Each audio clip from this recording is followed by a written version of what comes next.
ಎಲ್ಲರಿಗೂ ನಮಸ್ಕಾರಗಳು. ನಾನು ಮಹತಿ.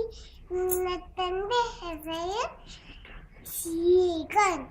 ನನ್ನ ತಾಯಿ ಹೆಸರು ಯೂಪಾ ಶ್ರೀಕಾಂತ್. ನನ್ನ ಇವಾಗ ಜನಗಣಮನ ಹೇಳ್ತೇನೆ.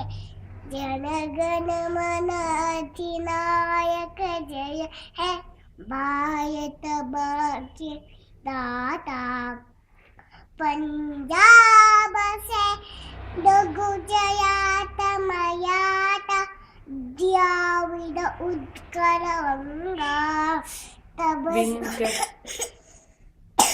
विंध्य हिमाचल यमुना गंगा उच्छल जलधि तरंगा तब शुभ नाम क्या है तब शुभ आशीष मागे गाहे तब जय दाता गण मन अधिनायक जय है भारत भाग्य दाता जय हिंद.